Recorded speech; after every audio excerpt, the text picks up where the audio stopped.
My daughter pointed to my high school graduation photo and asked, "Who's the best-looking boy in there?" I paused for a few seconds. He was someone Mommy liked for many years. Why didn't you two get married? Because he always preferred girls prettier than me. In the year when things were at their worst, I decided to get married, hoping he would regret it. Only later did I realize that I could love someone else. Chapter 01. On the day I was helping a teacher grade papers in the office, my mind was racing. I'm doomed. Eric must have left by now. The entire semester, I'd secretly trailed behind him, pretending we were walking home together. I told myself that the day I couldn't keep up, I would stop liking him. By the time I walked back down the hallway, all the students cleaning up had left. Feeling disappointed, I returned to the classroom, only to find Eric there, sitting in my seat, casually flipping through a book. I asked, "Why haven't you left yet?" Up until then, we hadn't exchanged more than 3 sentences. "Waiting for you, silly," he replied. I thought he might actually like me. He'd often arrive late to class, bringing breakfast, a steamed bun and soy milk, right before the teacher arrived, and would place it on my desk. After the school basketball game, he'd push through the crowd just to ask, "Lisa, who were you watching just now?" He'd sneak his phone into school and hand me an earbud during evening study to share the latest album from my favorite artist. But then, after one summer, he suddenly distanced himself from me, until one day, during PE class, I accidentally saw him alone with a new, pretty transfer student in an empty classroom. "Someone might see us," she said. "You don't want to?" He teased, his voice carrying that usual playful edge. The transfer student playfully pushed him. "Eric, you're so annoying," people whispered. "Eric's moved on already? That fast?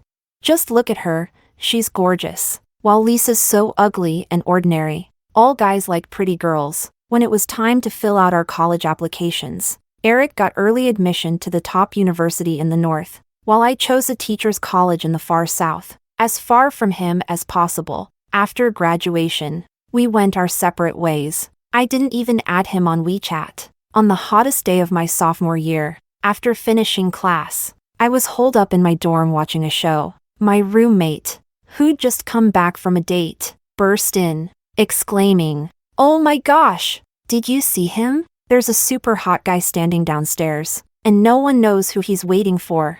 "From our department?" someone asked. "No way. I've never seen him before." They all crowded by the window, pulling me down to take a look. I peeked out and saw Eric surrounded by onlookers. His hands were in his pockets, and he looked up, smiling at me. I took him around our school, showed him the night market, just as an ordinary high school friend. "When are you heading back?" We walked through the underpass, surrounded by skaters and people singing with guitars. The noise almost drowned out my voice, but he still heard me. "My flight's at midnight." "In such a hurry?" "Yeah, I've got an 8 a.m. class tomorrow." I walked in front, and he followed behind me. We passed a few boys from my department who greeted me. Climbing up the steps, under the streetlight, Eric took my hand. I turned my head, and he hooked his little finger around mine, asking, "Lisa, don't you miss me?" He was always like this. Just when I was about to give up, he'd suddenly show up. All through the first semester of my junior year, Eric and I talked every day, despite the more than 2,000 kilometers between us. He said the dorm's washing machine was broken and he had to wait in a long line for hot water. I told him I had a lot of classes that day and that I'd call him later. He replied, with a smile in his voice. "It's not like I haven't waited before." I'd wait for class to end, watching the clock on the wall. "Lisa, want to go to the cafeteria?" "No, you guys go," I said, holding my books as I walked out. "I'll head back to the dorm first." I squeezed my way down the stairs, pushed by the crowd. My mind was filled with just one face, Lisa, until a familiar voice called my name.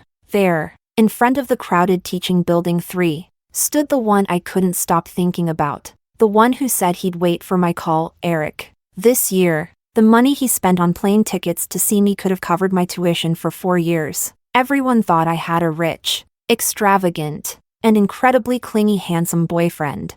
Sometimes I wondered if, when Eric loved someone, he did it without any limits. One afternoon near the end of my junior year, I ran back to the dorm in the rain after an exam, earphones in, talking to him as I walked down the corridor. Below, at the dorm entrance, couples were bidding each other reluctant goodbyes. In my ear, Eric said he had something to tell me. Lisa, I like someone. He said that because I was his best friend. I was the first one he wanted to tell. He showed me a picture of the girl. She was beautiful. Exactly the kind of mixed-race looking girl he always liked. Eric. Friends don't hold hands. I blocked him. I cut off all contact. Clean and clear. And he never tried to reach out again. It was as if my leaving didn't make him sad at all. Not even a little bit. I began to obsess over my appearance. As if in revenge. Whitening my skin. Wearing makeup. Doing anything to make myself look prettier. I started to lose track. Was I trying to make him regret it? Or was it because of what those boys in high school said? That Lisa is so ugly and plain? Just like I couldn't figure it out. After all these years, did I really like him? Or was it because I was never the one chosen? Later, I did run into him at a class reunion. It wasn't the dramatic moment I imagined. He acted very calmly. We didn't talk, nor did we make eye contact the whole time. It was only when I left early, at the top of the stairs, that an old classmate stopped me. He wanted to add me on WeChat. Can I take you home? He asked. Heading for his car, I politely declined. It was chilly in the deep winter. I wore a short skirt and white boots, the wind tousling my hair. After he left, I pulled a scarf out of my bag and turned around. Eric was standing on the steps, looking at me. He looked for a long time. Don't add him. His voice was low. He's not a good person. They said Eric's relationships never lasted long. But I was an exception. I wasn't a friend, nor a lover. Yet I stayed by his side for many years. In a messy, tangled way, he occupied my entire naive youth. And by the time I woke up, I found I was at an age where people were urging me to marry. But he wasn't the one who'd marry me. Eric had heard my mom's voicemails pushing me to get married. He also knew I was being set up on blind dates. But he didn't care. He buried his head in my neck, breathing in the scent of my hair, and casually said, I'll marry you. Do you love me? I asked him. He paused. We're a good match. I stared at him, motionless. We've known each other for so long. We know everything about each other. He smiled. If we can't find anyone else we love by the time we're 35, let's just get married. I didn't say anything. Are you mad? He tried to comfort me. Haven't you liked me for so many years? Isn't this what you wanted? So he knew all along. I only found it absurd. He believed that as long as he beckoned, I would always come back to him. Just as I believed that if a broken heart said it was time to move on, it really would. So, the day after he finally decided he wanted to settle down and marry me, after all these years, I silently turned and walked away. I took out the study abroad visa I'd had for a while and left the country. Chapter 02. 6 years later, at a private club, when I stepped out of the restroom, someone recognized me in the hallway lined with locust trees. Lisa? I turned around and saw a group of familiar classmates. And there, in the middle of the crowd, was Eric. His gaze was deeper, his sharpness even harder to conceal. He looked at me quietly. After I left, he neither went mad searching for me nor drowned himself in alcohol. Instead, he started his own business and succeeded. With the company soon to go public, you really did come back. I heard your family went bankrupt. They asked me, how are you even here? Can you afford this place? Not married yet, I suppose. You didn't come back to reconcile with Eric, did you? Someone joked. The woman next to Eric heard that and gripped his wrist tightly, glaring at me with hostility. Not far away, my daughter came running over and hugged my leg. Mommy. Everyone stared, wide-eyed at my daughter. She looked quite a lot like Eric. So you have a kid already? Someone realized, instinctively glancing at Eric. How does she look a bit like you? My daughter blinked, looking up at his face. Oh, Mommy, it's the handsome brother from your photo. I picked her up, ready to leave, But Eric grabbed my hand. Is she mine? He asked. I was just about to reply. From behind, a group of important guests approached. The private club belonged to Eric's family, and among tonight's guests was the new head of the family, Eric's older brother, Ryan. He passed by us, surrounded by others. Daddy, my daughter called out crisply. The group halted. She reached out her hands, loudly calling again. Daddy. Hug. Ryan heard the call, glanced over, and paused. Before coming back to the country, we had been in a Cold War. He didn't know I had brought our daughter back. Didn't hear about this one getting married. If she couldn't get Eric, no way she got his brother. Absolutely impossible. The woman next to Eric sneered. Little girl, don't just call anyone that. Don't try to forge connections. She pointed at me, eager to show off in front of everyone. How do you even teach her? Though only 5, my daughter understood. Her small hands clutched my clothes tightly. Sophia. Ryan called her by her nickname. He was tall and effortlessly took her from my arms with one hand. Wait for me in the car, he said to me. He didn't look at Eric the entire time. I nodded, following his assistant, leaving behind a group of people, stunned and unsure what to say. Congratulations, Eric, on having a niece. Someone tried to lighten the mood, attempting to flatter Eric. It's normal for a niece to look like her uncle. Good, good. The more they spoke, the darker Eric's expression became. Yet the woman beside him kept comforting him. I've seen women like her plenty of times. She doesn't really love you. She's just eager to marry into a wealthy family. When you didn't work out, she went for your brother instead. Eric's gaze darkened, and he grabbed the woman's chin. Just because she had a kid, she thinks she can marry a rich man. Daydreaming. He smiled slightly. You don't have what it takes. And neither does she. Chapter 03. Sir sent me to pick you up. At the entrance, the car pulled up in front of me. I opened the door and got into the back seat. There was someone in the back. I thought it was Ryan, so I spoke playfully as usual. Please don't be mad. But then I noticed, sitting in the dim light, it was Eric. What? He rested his head on his hand. The way you coaxed me back then. Is that how you're coaxing my brother now? I didn't respond. I turned, trying to get out, but the door was locked. Get out, he said to the driver. Open the door, I said coldly, or I'll call the police. He laughed softly. Just a chat. Relax. I'm not interested in things that others have touched. I took out my phone to call Ryan, but Eric was quick. He grabbed my wrist and ended the call. So what are you to him? He released my hand. A lover? Long-term or short-term? A red mark began to form around my wrist. Back then, I said let's get married. And you didn't want to. You just left. Eric's voice remained calm. And now you've turned around and had a kid for him without any status? What did he give you? Bags, jewelry, a house, or money? Lisa, when you were with me, you never asked for anything. I looked up and asked, when were we ever together? Thinking back, I wasn't even a backup plan. Eric, I like him. I was very honest. I really like him more than I ever liked you. For a brief moment, pain flickered in his eyes. I'm doing this for you, he said. We're friends. I just want to give you some advice since you seem unhappy. Eric turned his head slightly. Ryan isn't a good person. He's great. I said it without hesitation. Eric laughed angrily, unable to stop his tone from becoming somewhat agitated. There's no need to do this just to spite me. He looked at me, as if he thought he could see through me. You could find someone else. Someone more suitable for you. He spoke slowly. If you can't find anyone, I can introduce someone to you. I looked at him. I'm married to your brother. I am his wife, your sister-in-law. He stared at me and laughed for no reason. How old are you? Don't you know your own worth? Do you really think he'll marry you? He said it lightly, almost cheerfully. To be blunt, if I didn't want you, why would he pick you?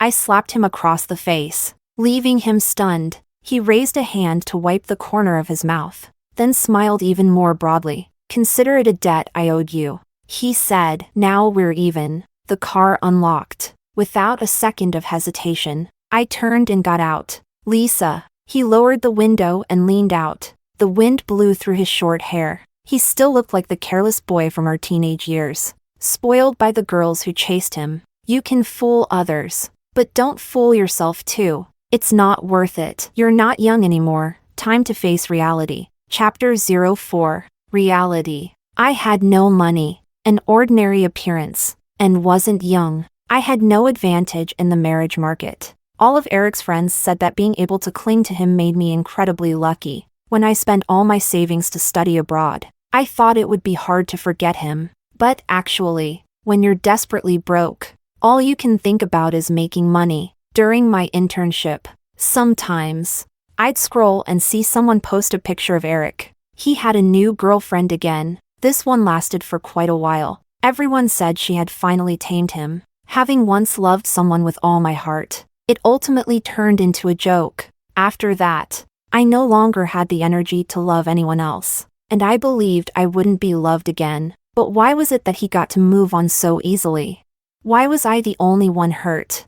During the winter of my graduate studies, I saw a face on the alumni honor wall that looked a lot like Eric. His features were deep set, with striking bone structure, and an even colder demeanor. Caught in a candid photo, he looked impatient, his natural poise elusive and hard to define. Like Eric, but also unlike him, he donated a building to the school. The assistant instructor noticed me staring for a long time and smiled, saying, "Back in the day, none of the people who pursued him succeeded." "What's his name?" I asked. "Ryan, Eric's half-brother, the one he despised the most. Their father made his fortune thanks to his father-in-law and then cheated. He married Eric's mother afterward. If I want it, he has to give it to me." Eric had once taken me to his family's vacation villa. That was the first time he mentioned Ryan. Ryan had an old dog, almost 10 years old, that had been with him for years. I said I wanted it, and my dad gave it to me.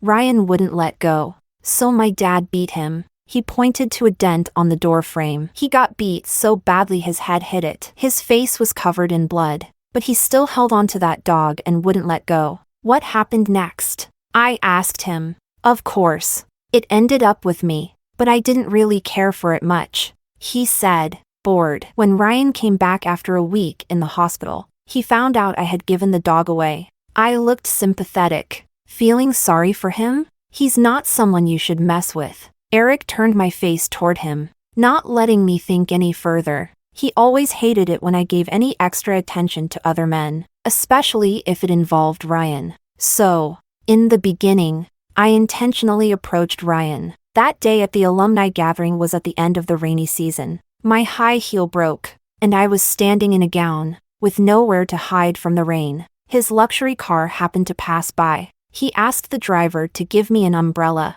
and I asked if I could get in and have him give me a ride. He took me all the way to his hotel. I didn't have much experience. Sitting on his lap, I struggled for ages trying to unbutton his shirt, fumbling clumsily. Finally, he couldn't hold back anymore, taking my hands away, chuckling softly. "What do you want?" He knew who I was. The professor admired me and had recommended me to him a few weeks earlier. So, he had the patience to watch me act all the way here. "I know you hate your brother." I looked up at him. "I do too." He was smart. He probably guessed that Eric and I had once been involved. "I want him to regret it." I told him my plan. "I want him to see how close I am to you and start crying, begging me to go back to him. I want to prove that I can live 10,000 times better than him." And then, his gaze grew distant. "You forgive him, and you start over?" No, I didn't know what I wanted. It felt like I was trapped in a vicious cycle, desperately trying to prove something. But deep down, I knew Eric didn't love me. So, no matter whom I loved, he wouldn't care. I picked up my clothes, got up, and said to Ryan, "I'm sorry. I hated myself like this." Under the bus stop sign, the city's blue-tinted nightscape stretched before me. I waited for 10 minutes. Then I realized the buses had stopped due to a strike. Ryan's car stopped in front of me. He didn't come. It was just a courteous gesture to have the driver give me a ride home. Before I got out, the driver called out to me, Mr. Ryan wanted me to tell you something. Eric is a scumbag. You're great. Don't waste your time on someone who doesn't deserve it. I thought Ryan was really gentle, but people from two different worlds wouldn't have any further connection. At least, that's what I truly believed at the time. Chapter 05. New Year's Eve. To earn enough for a plane ticket home, I went with my roommate to a ski resort in the snowy mountains. Do you know why I wanted you to come? My roommate clung to my arm. I want to chase after a senior, and his family is super wealthy. Having you here makes me look even better. The senior indeed seemed very warm towards her. I always thought that friends of pretty girls were also pretty. Turns out, not always. He tried to lighten the mood by teasing me. Don't take it the wrong way. I'm just blunt, he said, exchanging an amused look with my roommate before turning to me. You're not as attractive to men as she is. Do you even have a boyfriend? She doesn't. My roommate answered quickly. The two of them laughed and joked as they walked towards the private ski slope. Wow. Senior, is this your family's?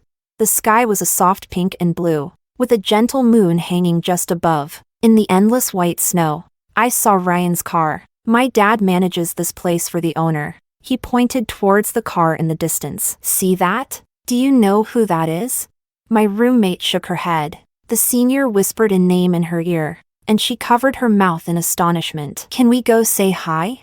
He's not someone you can just walk up to. As we walked halfway up the mountain, the senior suddenly slapped his forehead. I forgot. The advanced slope is going to close soon because of the bad weather. My roommate wasn't having it and insisted on going up.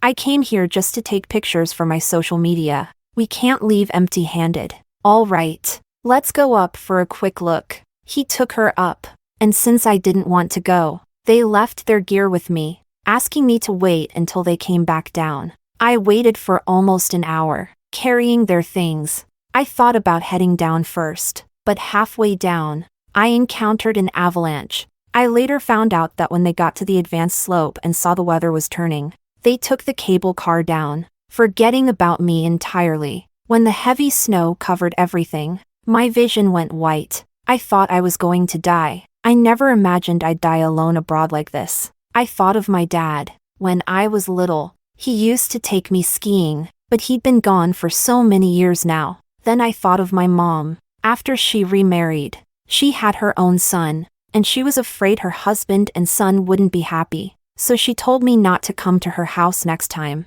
And then, I thought of Eric. I thought if I tried my best to be good to him, he would treat me just a little better. In the end, I realized there was no one. Maybe dying alone wasn't so bad. At least the sunset today was beautiful. Lisa. As I drifted in and out of consciousness, I heard someone calling my name over and over again. I wanted to respond but couldn't make a sound. I used all my strength to pull the bell attached to my backpack. Lisa. A pair of hands pulled me out of the snow. It's okay now, sweetheart, he said. Hold on to me. Leaning against his back, he wrapped me in his ski jacket. So warm, saved from the brink of death. I couldn't tell if it was a dream or reality. All I felt was endless fear, tears falling down and landing on the back of his neck. He paused and asked me, "Are you still scared?" I recognized him. It was Ryan. The Ryan I'd only met once before. The one from a completely different world than mine. I mumbled softly, "I don't want Eric to regret leaving me. I just don't understand why it's so hard to love someone. I'm just scared. I'm scared that no one will ever love me in this lifetime." Silence. It was so quiet I almost fell asleep again. He gently laid me down. "Sweetheart, don't sleep." The sound of the helicopter was getting closer. I leaned against his chest. He was breathing heavily, white mist escaping his lips as he removed his goggles with one hand to look at me. Such beautiful eyes. Eyes that could enchant a person. He said, "Lisa, come love me." Chapter 06. I woke up after 2 days of fever. In his villa, the still lake had frozen over, bathed in deep blue moonlight. He coughed a few times, and when he reached out to touch my forehead, he found me awake. Looking at him, "Are you still feeling unwell?" he asked. I shook my head. He said that once I felt better, a private jet would take me back to school. "What about you?" I asked. I have to leave, he said. I'm already half an hour late. I grabbed his hand. He looked down at me. Do you know what this means? He asked. I know. He let me do as I pleased. When I couldn't hold my breath anymore and started to slide down, he held me up. Ryan turned his head, chuckling softly. Why haven't you learned yet? I had forgotten that people who are self-disciplined to an extreme are also extreme in their indulgence. When they unleash their emotions and desires, it's boundless. Ryan was truly mischievous. He did everything, and when I was at my weakest, he still asked, "Am I pushing too hard?" I pretended to push him away. He laughed and held my hand. That early morning, after days of snow, it finally stopped, as naturally as if he were asking me to have breakfast. He said, "Let's get married." I shot up in bed. "You don't have to take responsibility for me." I waved my hands. "I mean, this is just a consensual thing between us. You have to take responsibility for me." His black hair looked especially soft under the daylight. It was my first time. He took me to meet his mother. As the car passed the century-old buildings in the city center, I pointed out the window. I've always been curious, what kind of people live there? He held my hand. "You'll see today." His mother was very gentle. She gave me many things. "Wait a second," I said, holding a jade bracelet, overwhelmed as we left the house. "If we break up, do I have to give this back?" "You don't need to return it," he sighed, lightly pushing my head, opened the car door, and ushered me in. The wedding was grand. Seeing all those extra zeros in my bank account, I still couldn't fully grasp that I had become Ryan's wife. When my roommate found out I got married, she didn't believe it. After a lot of inquiries and confirming it was true, she blocked me. The senior called me, on the other hand, saying a lot of flattering things, because he had brought unauthorized people to the slope. His family lost their privilege to manage the ski resort. To be honest, he complained a bit. "You were partly to blame for what happened back then. Don't take it the wrong way." I offered him a sincere suggestion. "Since you know so well what men like, why not find a job where you can put that skill to use?"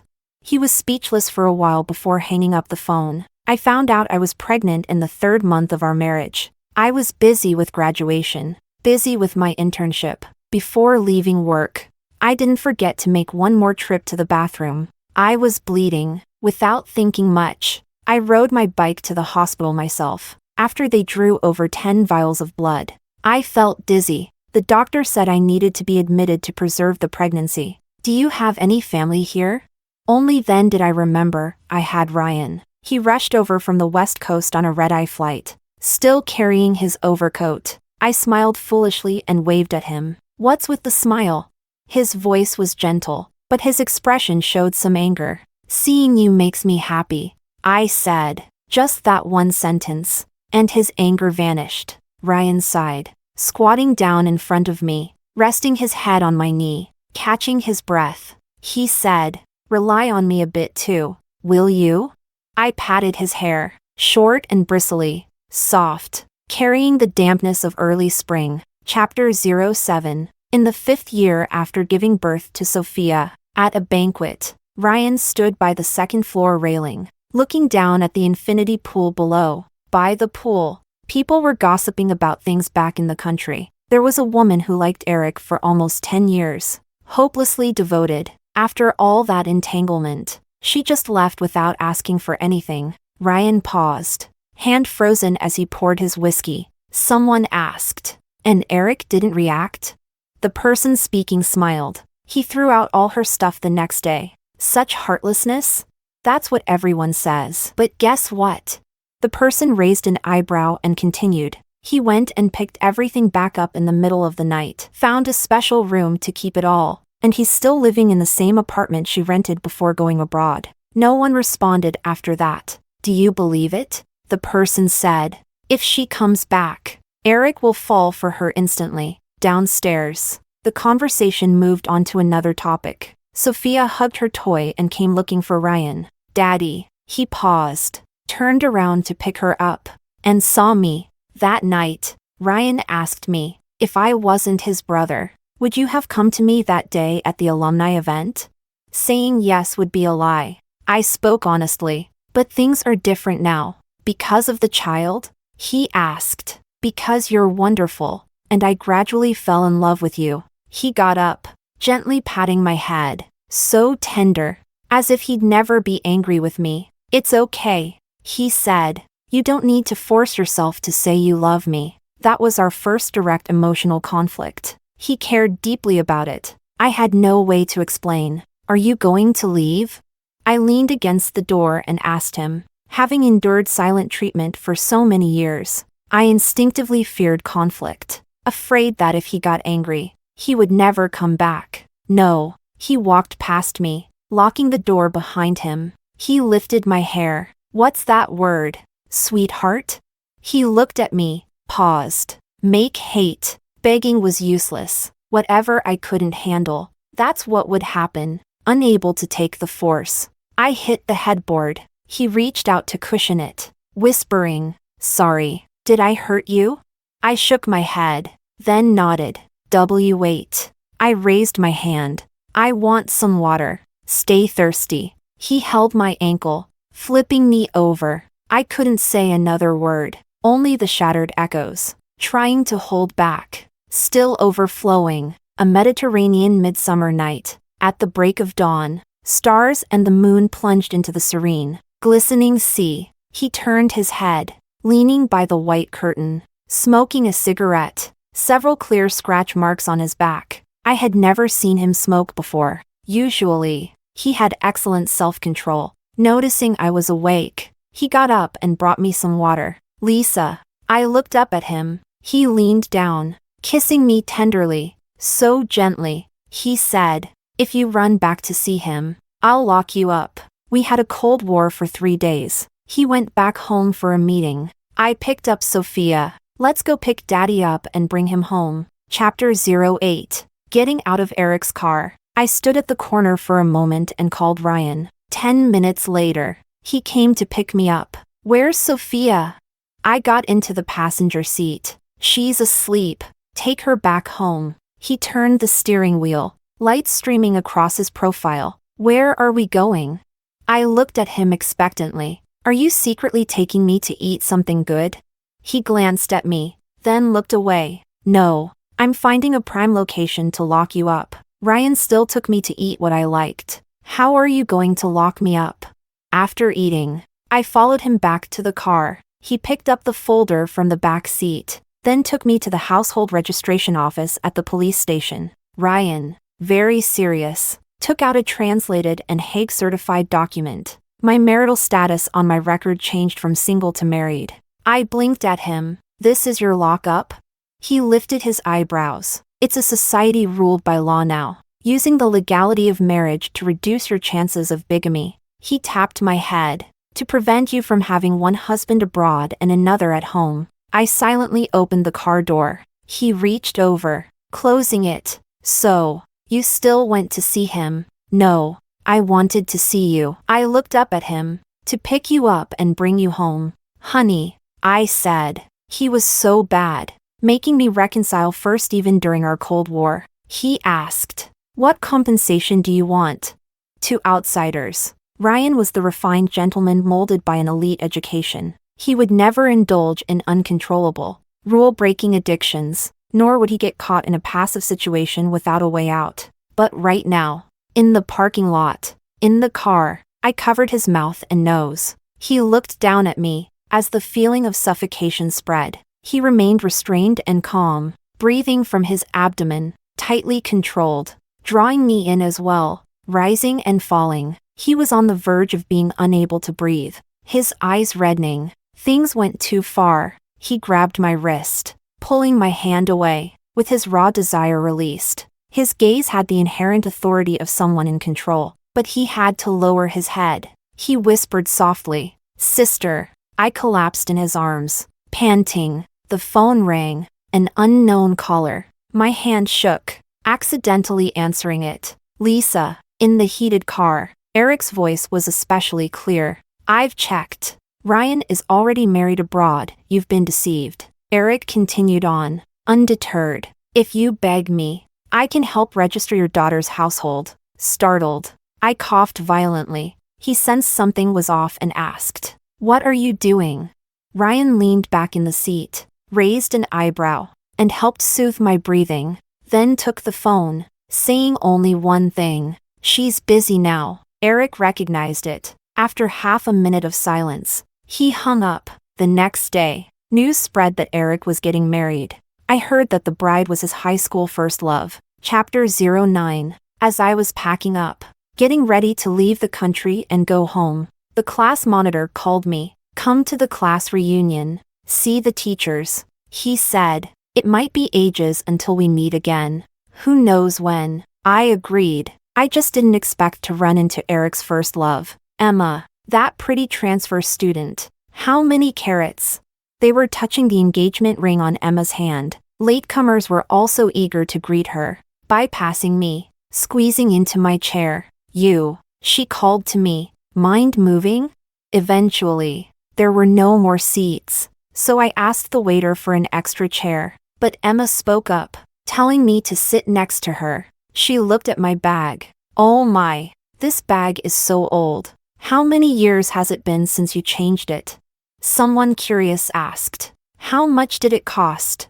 This bag was a handmade one Sophia and I made together. "Not much," I said. "Looks like maybe 30 or 40, right?" The person insisted on an answer. Someone spoke up for me. "So what if it is? As long as it works." That person sneered. "Only people without money comfort themselves like that." The atmosphere turned awkward, and Emma decided to play the good guy. She held my hand, her voice pitiful. "To live like this is already pretty good. I heard you're raising a child alone. Didn't even have a wedding, right? It's a pity, given your circumstances. It'd be tough to find someone again." People around her smiled and echoed her sentiments. "Who could compare to you? Back then, we just couldn't win against you." When it was time to leave, Eric walked into the private room. Everyone had assumed he wouldn't come. He said he was there to pick up Emma. Our classmates praised them with admiration, offering endless well wishes. I turned to leave with the crowd, but as I passed him, Eric grabbed my wrist. Then he let go. "How about you ride with me?" His sudden question drew everyone's attention. "Where are you staying now?" Emma's smile froze, and she grabbed Eric's arm. "Yes, we can give you a ride since it's on the way." "No need," I said. "I'll take a taxi." Before I could finish, a drunken male classmate cut in. "No one's picking you up?"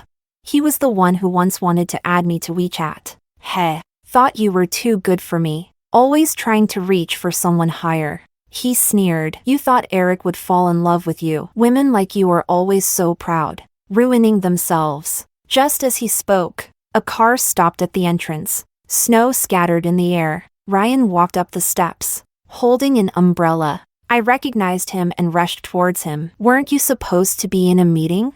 It ended early. His appearance caused a stir in the crowd. "Didn't they say she wasn't married?" "Who's that guy?" "No idea. But he's really handsome." "No matter how handsome, it can't be eaten as food." Eric stared at Ryan's hand resting habitually around my waist. He spoke slowly. "What? Are you this attentive to all your lovers?" With that one sentence, the room fell silent, and the looks directed at me turned more disdainful. Ryan raised his fist and punched Eric in the face. He didn't hold back. Blood immediately appeared at the corner of Eric's mouth. Ryan grabbed Eric by the collar and calmly said, "She is your sister-in-law, my lawful wife." Eric's eyes narrowed. Stunned. "Married? When did you get married?"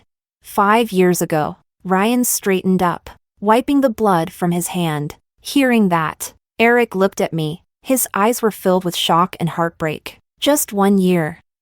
In just 1 year, you managed to forget me completely. Teach me. How did you do it?"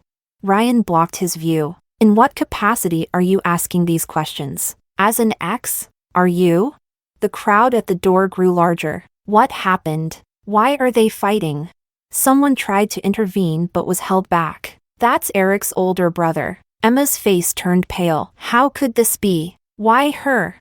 But no one answered her. I held Ryan's hand and said to the class monitor, "We're leaving now." Eric propped himself up against the railing, watching me leave. This time, I really didn't look back, even though his face was covered in blood. Chapter 10. I didn't expect to see Eric again. The elevator doors opened. He was standing at my door, waiting for a long time. The cigarette butt burned his hand, but he didn't seem to notice. He said he was there to deliver an invitation. His and Emma's wedding. A sister-in-law should attend. The wounds on his face hadn't fully healed. His brow was bruised, and he looked pale and haggard. When he used that title, his eyes held a self-deprecating mockery. If you're uncomfortable, you don't have to come. I took the invitation. Looking down at the photo, he was watching me intently. As my hair fell down, he instinctively reached out to tuck it behind my ear, but I moved first. My palm touched the back of his hand. I withdrew my hand and said to him, "This is for the best. Eric, you have your love, and I have mine." He searched my face for any sign of forced emotion, asking, "Do you not hate me?"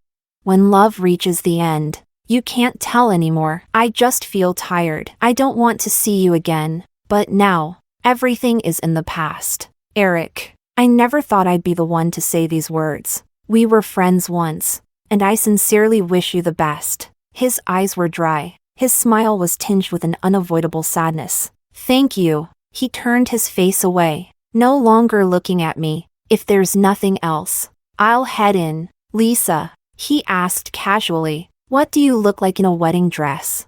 I paused for a moment. Eric, that has nothing to do with you. I opened the door and stepped inside, but he grabbed my hand, refusing to let go. How could it have nothing to do with me? His voice cracked. I was here first. He sank down, pressing my hand to his forehead. I was here first. You liked me for 10 years. I don't want to marry anyone else. I just want you. Come back. Let's start over. I felt wetness on the back of my hand. All these years, I had never seen Eric cry like this. I didn't know what he was crying for, but I knew that 10 years ago, Lisa didn't want these late tears. After crying countless times for him, she finally understood something. If tears mattered, then lovers wouldn't be betrayed. If I could, I pulled my hand away and said calmly, I'd rather have never met you. Chapter 11. I wish I had met you sooner, Ryan said to me suddenly as I helped apply medicine to his arm. I'll wait for you after class.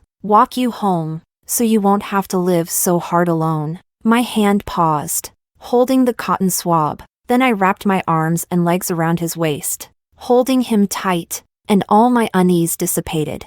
I said, we still have so many decades together. Ryan's lips curved up, and he leaned down to kiss me. His kiss gradually made me lose balance. His hands were unruly, untamed, and even our breaths became chaotic. He lifted me and set me onto the kitchen island. At our feet, we heard a dog bark. We both paused. Ryan, I brought home a stray dog. In the corner, a little white dog poked its head out of the box. He looked down, paused, and for no reason, smiled. He gently pulled down my shirt, wiping my lips, and tenderly embraced me. He said he used to have a little dog too. What was its name? Eros. That sounds familiar. I had a flash of realization. Your private ski resort has the same name. He missed it, but no matter how hard he searched, he couldn't find it. Teenage Ryan, determined not to forget it, named the snowy mountain after the dog. In his 20s, Ryan, on that snow-covered peak, couldn't find a trace of me. He made a wish to Mount Eros. Little dog, bring her back to me. And then, he heard the sound of a bell. Extras. Just a woman. The morning Lisa left, Eric woke up, instinctively reaching out with his left hand, only to find the cold, empty sheets. It took 3 minutes for Eric to accept the fact that she was gone. It was nothing. If she wanted to leave, she could leave. It wasn't a relationship that needed any commitment. He hired a moving company, packed up all her things, one by one, until the place was empty. It was good this way. Out of sight, out of mind. A friend invited him for a drink, and he went. They didn't ask about her either, after all. It wasn't a relationship that would have been blessed. He was just a bit bored. He went back to the office to work overtime. The The startup project was busy enough to make him feel like he was dying. He wasn't bored anymore. When he got home, everything was his, just as he was used to. It was good this way. Nothing left. Too comfortable, he fell right asleep. If he had to blame something, it was the pillow. Closing his eyes, all he could hear was her voice. Eric, does it feel good? I spent a long time picking it out. Eric, what are you doing? Eric, when are you coming home? It took him a year. Every night, he tried to forget her voice. Don't be so useless, just a woman. But no matter what, he couldn't forget. On the night he ended up in the hospital due to exhaustion, he found a moment of respite in his unconsciousness. Finally, his mind was quiet. The quieter it is, the clearer you hear your inner voice. When she comes back, I'll forgive her.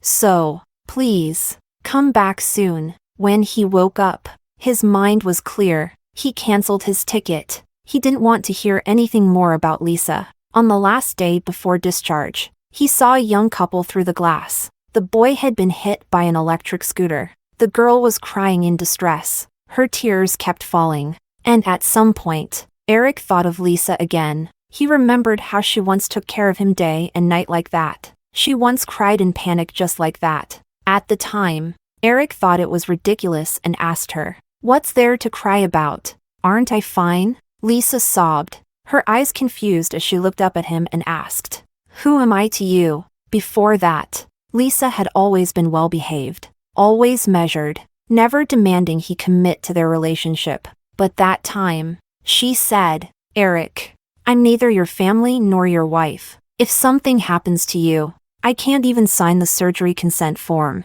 The old man in the bed next to them said, "Young man, you're lucky. This girl cares so much for you." Eric's gaze wavered. He reached out and pulled the tearful Lisa into his arms. After that hospital discharge, Eric told her, "I'll marry you." He thought for sure Lisa would agree. But the next day, she was gone. The house was empty. He never met anyone like her again. Later, she really did come back. She became Ryan's wife, had her own child. Eric thought he should get married too. He wanted to marry the person he loved 10 years ago, someone who had to be better than her. But there was no such person, and she didn't care at all. She never looked back. It took many years after Lisa left for Eric to understand something. Those who betray true love will never have love.